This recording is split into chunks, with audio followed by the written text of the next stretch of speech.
جب کبھی قوم کے مسائل کا ذکر ہوتا ہے تو اکثریت یہی آواز بلند کرتی ہے کہ آج ہم تعلیم کی کمی اور اخلاقی بدحالی کا شکار ہیں۔ لیکن سچ یہ ہے کہ معاشی بدحالی بھی کوئی نظر انداز کرنے والا مسئلہ نہیں ہے۔ ٹھیک ہے کہ آج ہم تعلیم کی طرف توجہ دے رہے ہیں، لیکن معاشی حالات سدھارنے میں ابھی کافی وقت لگے گا۔ فی الحال ہم ان ماؤں کی طرف نظر اٹھا کر دیکھیں جو اکثر بچوں کو بھوکا ہی سلا دیتی ہیں، پھر ایک وقت ایسا بھی آتا ہے کہ وہ بھوک تہذیب کے آداب بھی مٹا دیتی ہے۔ پہلے آپ تو وہی لوگ کرتے ہیں نا جن کا پیٹ بھرا ہوا ہوتا ہے، ورنہ تو ایک ایک روٹی کے لیے لوگ اپنی جان دے بھی دیتے ہیں اور جان لے بھی لیتے ہیں۔ اتنا ہی نہیں، تنگ دستی اور مفلسی کثیر تعداد میں لوگوں کو شرک اور کفر کی طرف تک لے جا رہی ہے، جو کہ لمحہ فکریہ ہے۔ عبادت میں بھی مزہ تبھی آتا ہے جب پیٹ میں بھوک اور غم روزگار نہ ہو۔ 70 ماؤں سے زیادہ محبت کرنے والے رب نے کوئی مسئلہ ایسا نہیں رکھا جس کا حل نہ بتایا ہو۔ اب قرآن کھولیں اور سورہ انعام کی آیت نمبر 141 نکالیں، اور ہی ہماری محرومی ہے کہ ہم میں اکثریت ایسے لوگوں کی ہے جو قرآن اگر پڑھتے بھی ہیں تو انہیں عربی سمجھ میں نہیں آتی، تو ترجمہ دیکھیں۔ سورہ انعام آیت نمبر 141۔ اس آیت کے شروع حصے میں اللہ پاک نے اپنی نعمتوں کا ذکر فرمایا ہے، اور بعد والے حصے میں اپنے بزنس کو چمکانے کا راز بھی بتا دیا۔ اس آیت کے آخری حصے کا ترجمہ پڑھ رہی ہوں، جس میں اللہ پاک نے کچھ اس طرح فرمایا ہے: جس روز پھل توڑو کھیتی کا تو اللہ کا حق بھی ادا کرو، بے شک اللہ فضول خرچی والوں کو پسند نہیں کرتا۔ اس بات پر بہت زیادہ غور کیجیے گا کہ جس روز پھل توڑو کھیتی کا اللہ کا حق بھی ادا کرو۔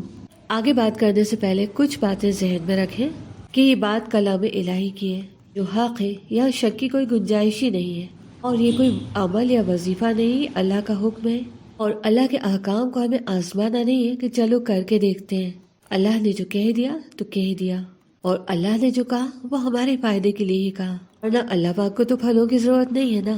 کیوں ایسی بات آئی کہ میرا حق بھی دے دیا کرو؟ کیونکہ اس میں ہمارا ہی فائدہ چھپا ہوا ہے۔ تو اب ہمیں کرنا یہ ہے کہ ہمارا جو بھی ذریعہ معاش ہے، سورس آف انکم ہے،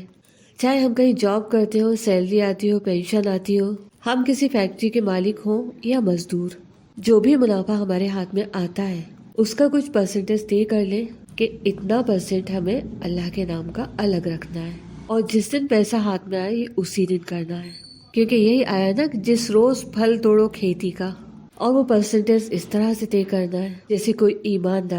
ایماندار بزنس مین اپنے کسی سے پارٹنرشپ کرتا ہے اور اپنے پارٹنر کے لیے جتنا وفادار رہتا ہے کہ جیسے ہی اس کے پاس منافع آتا ہے تو فوراً وہ اپنے پارٹنر کو دیتا ہے، اسی طرح یہاں ہمیں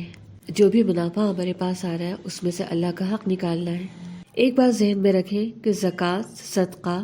یا کوئی ضرورت مند ہمارے سامنے آ جائے اس کی ضرورت پورا کرنا الگ ہے، اور اس طرح سے اللہ کا حق نکالنا الگ ہے۔ بس خود اپنے آپ سے طے کر لیں کہ ہمیں کتنا پرسنٹ نکالنا ہے، پھر چاہے آپ کو 1 کروڑ نکالنا پڑے تب بھی دل میں کسی طرح کا ملال نہ ہو،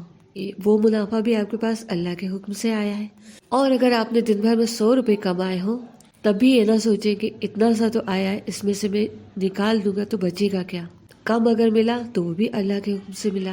بس جتنے پرسنٹ کا ارادہ کر لیا اتنا نکالنا ہی ہے، پھر رحمتیں اور برکتیں اپنی آنکھوں سے دیکھ لیجیے گا۔ ہاں، اور اسی آیت کے آخری میں اللہ پاک نے فرمایا ہے نا کہ اللہ پاک فضول خرچی والوں کو پسند نہیں فرماتے، تو اس بات کا بھی خیال رکھیے گا، کیونکہ قرآن میں یہ بھی ایک طرف یہ بھی آیا ہے کہ اللہ پاک کنجوسی کرنے والوں کو پسند نہیں کرتے، اللہ پاک کو بیچ کا راستہ پسند ہے۔ تو نیت اپنی صاف رکھیں، نہ یہ سوچ کر کمائیں کہ اگر ہم زیادہ پیسے والے ہو گئے تو لوگوں کے سامنے ہماری شان اونچی ہوگی، کسی طرح کا حسد، ریاکاری نہ ہو، اور اللہ پاک کنجوسی کو بھی پسند نہیں کرتے، تو ایسا بھی نہ ہو کہ ہمارے پاس پیسے رکھے ہوں اور جہاں بہت زیادہ ضرورت نظر آ رہی ہم وہاں بھی خرچ نہ کریں۔ اور ایک عاجزانہ درخواست، اس میسج کو زیادہ سے زیادہ شیئر کیجیے، صرف اپنے دوستوں کے ساتھ نہیں، صرف رشتہ داروں کے ساتھ ہی نہیں، جہاں تک ہو سکے اس میسج کو عام کیجیے۔ کہ کسی شاعر نے کیا خوب کہا ہے کہ چہرہ بتا رہا تھا کہ مارا ہے بھوک نے، اور لوگ کہہ رہے تھے کچھ کھا کے مر گیا۔ جزاک اللہ خیر۔